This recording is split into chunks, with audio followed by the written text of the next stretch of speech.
Good news. It's finally here. It feels like it's been a while since I ordered this, or at least put my reservation in for it. But the other day I got the email saying it was ready for payment and to be shipped out. And actually, after like 2 days, it showed up.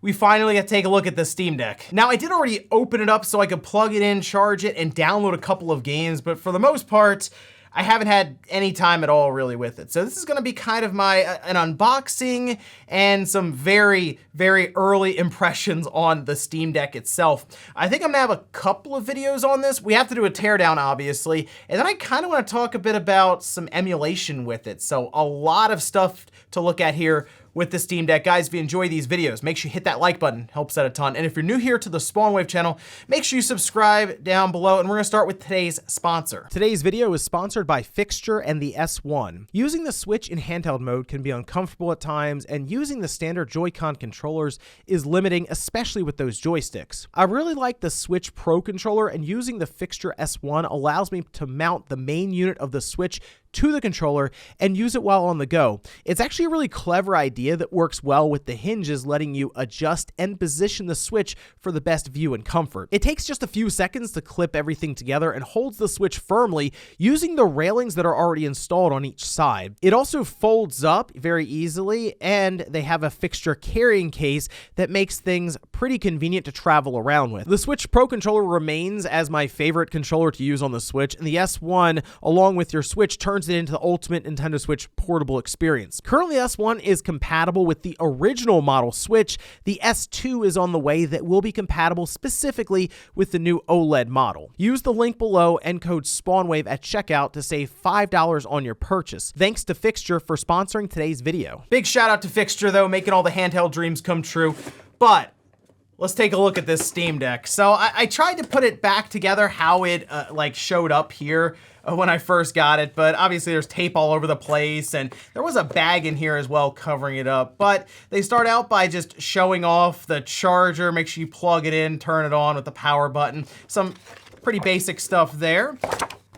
They also have what looks like just a little overview of what either button does here. There's a Steam button and basically three dots, or I guess just like a menu button, and then where your SD card goes if you want to expand your storage. This is the 256 gigabyte model. That's just what I was able to get at the time. There's like a 512 gigabyte model or a 64 gigabyte model, and it ranges in price. I think this one was just over $500, so it was that midway point. The Steam Deck is here, and then we have our charger, which is USB Type-C. It's just a power brick though, so it's not like it's not like a power brick and then a cable. It's just all one piece. So it's not the biggest deal because it's USB-C, so I mean, we have access to these cables all over the place, and the brick itself is 3 amp. So it should charge basically off of any USB-C combination of a cord and a brick for a phone or anything. It's just the amperage, all that will affect how fast it charges. But getting to the Steam Deck itself, this is pretty much all that comes in the box. And the thing that I really liked about this when I first picked it up, it has its case that comes with it, and the case is really nice. But if we look here, it shows designed by Valve Corporation, the contents, which includes the video game machine, casing, and all of that. Your games are going places. Steam Deck. Now the case itself, I really like. It's very minimalistic. There's not a lot happening here with the design. It's just all black.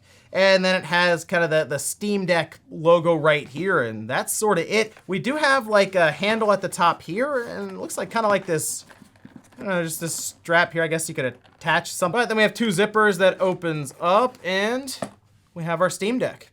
Now, the thing I really like about this casing is you can see it's like form-fitted and molded to pretty much hug the Steam Deck when you're walking around. Nice felt interior.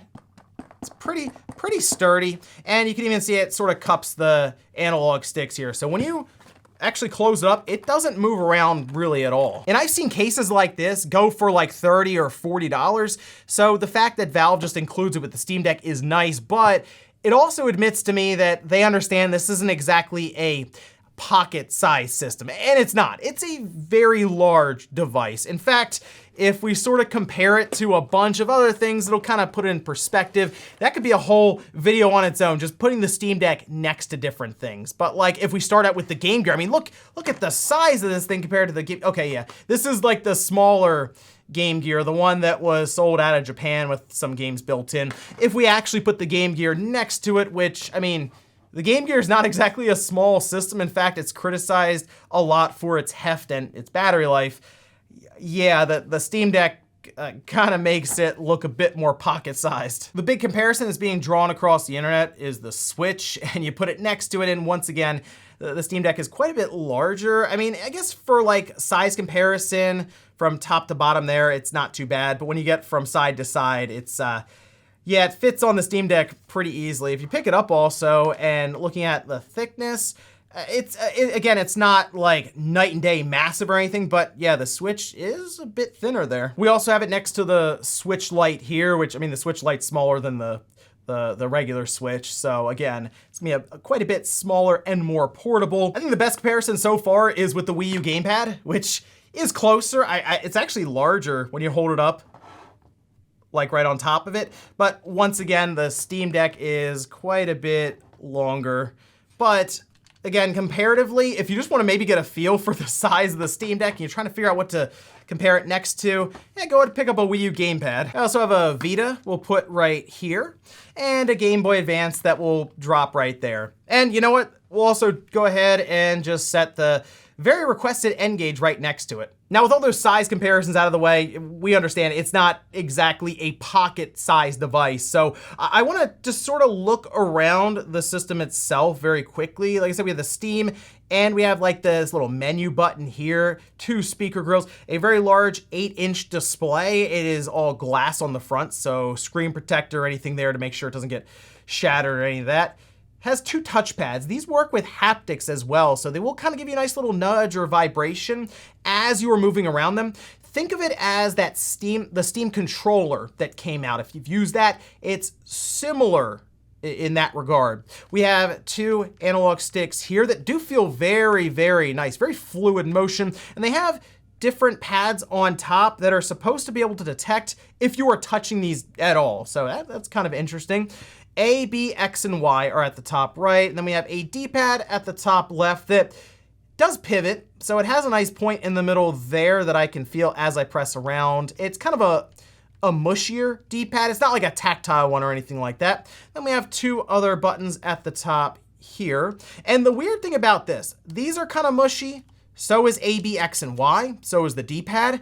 But these are a very weird press. One, they're flush. And 2, it doesn't necessarily feel like you're pushing down. There's not a lot of travel with them. I'd prefer these if they wanted to make them feel different when you press, just have them be tactile. Also, A, B, X, and Y are very close together. I can press all of them no problem with my thumb. I don't think that'll become a problem where you accidentally press multiple buttons at once, because like handheld devices like the Vita or the Switch Lite, anything like that, those buttons are close together as well, but we do have a more controller-like experience with these analog sticks, but a more handheld-like experience with A, B, X, and Y. On the top, we do have our shoulder buttons, L1, R1, as well as our triggers, R2 and L2. They're analog, and they have a very smooth travel to them. We have a power button and an LED indicator light. That's our charge port, USB Type-C.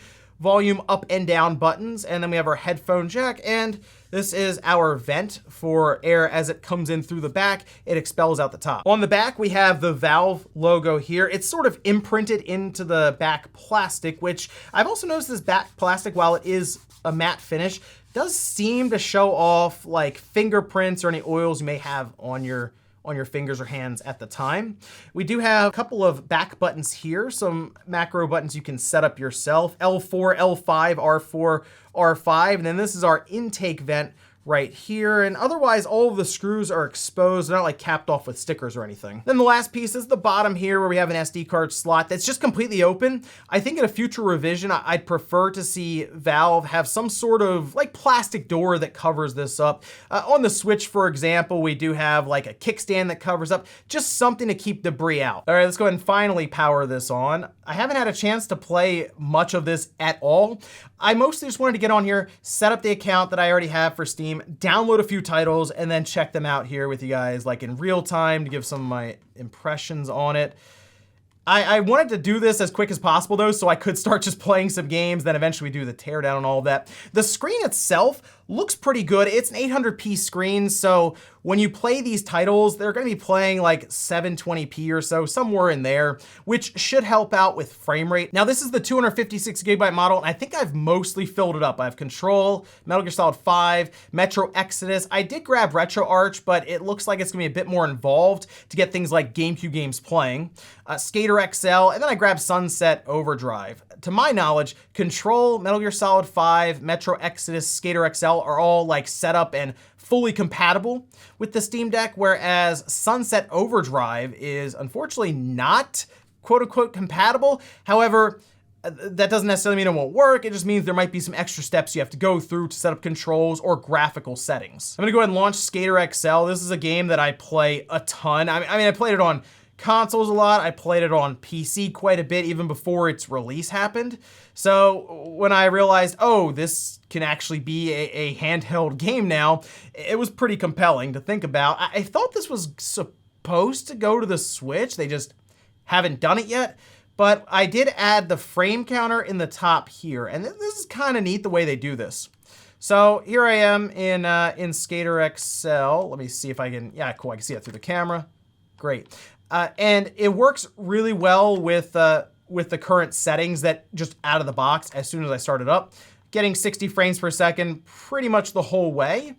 And you can play around with some of the stuff that's shown on screen. It's pretty cool. We just hit this, this 3-dot menu button here. And if I come over, I can go down to this performance overlay level. And this is a fun thing that they added in. I have it on 1 and that just shows the frame rate. But if I go in, I can start showing all kinds of stuff. We can get to where we see frame times and temperatures and how each individual core is working. I mean, it is a fascinating thing to see them add in. And then you can go to advanced view and get even more invested in this. There is a lot going on here. If you just want to see what all of the components are doing as you're, say, playing Skater XL. If I back out and I just sort of start playing, we can see everything kind of moving around. The frame time might skip, or the frame rate drops a bit. It'll tell me where. And like I said, the frequencies and all of that are tracked. It's pretty cool that Valve decided to go this far with it, to give us an entire overlay so we can see where our performance is. And that's one of the things I have to give Valve a lot of credit for. I've been following the Steam Deck, as many of us have, since it released and since it started to find its way out to consumers. And Valve has been very quick to address all kinds of issues through feedback and just having patches out like the same day. Like the stick drift thing that happened appeared to be an issue with the dead zone that had its values messed with a little bit after a patch, and then went back later on that night and reset the values back to how they were supposed to be. It was like a 12-hour turnaround. So to jump out of the game, hit Steam, Skater XL, go to exit game.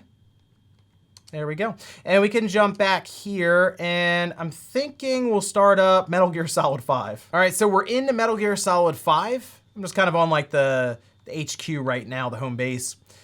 Looks like we're sitting, I mean, right at 60 frames per second. We dropped down a little bit there to like 57 or something, but all right, this is pretty cool to have like Metal Gear Solid 5 portably like this. And it looks pretty good. It's the thing with these screens, all right? So, you know, we hear about the Switch when it's 720 or this 800p. You hear that lower resolution, you're like, that's not gonna work. But then you get it on a screen that's what, like 8 inches or 7 inches in some cases, and it's like, it really is tough to notice that lower resolution. It works pretty well on these smaller screens, and just having it run this smoothly, if this was like a 1080p or even higher, it might not run this smooth. I mean, this is pretty cool to have Metal Gear Solid 5 running this well on a portable device. And that's kind of what I'm expecting when I play some of these titles, games that are still mostly on like a PlayStation 4, an Xbox One, a PS5, a Series X, or just a desktop, is that feeling that we got with the Switch when Doom all of a sudden was a portable game. Well, now we're talking about things like Control that you can play on this system wherever you want. Speaking of Control, I just started it up here, and the thing I'm noticing, The fan is pretty audible. Like you can hear it. I don't know if I hold this up, if it's, I don't know if you can hear that in the microphone there, but I mean, it's something that's noticeable. You'd have to turn up the speakers on this to probably drown it out, which actually, let's see how the speakers do. We'll go ahead and we'll put this at half volume and see if that's enough to kind of drown out the fan noise that I'm getting. And it's still, I mean, you can still hear the fan noise pretty well. And this seems to be beating up the system pretty good. This is sitting at, was that 23, 24 frames per second? I would probably have to go into the settings and play around with it a little bit, see what I can turn off. Oh, see, this is interesting. It's sitting at a resolution of 1920 by 1080, despite the screen being, what, 800p? So we have a 1280 by 800 setting. All the settings are at medium for the most part. So there we go, much better. It's sitting now at the 47, 48 FPS. So you will still have to play around with this a little bit when you first start up a game. This one was set to be like fully compatible out of the box with the Steam Deck, but I mean, that's probably things like the controls themselves, and the game is at least set up to use the Steam Deck as it is. Going into settings, playing around with it will probably get you better frame rates than when you first started up.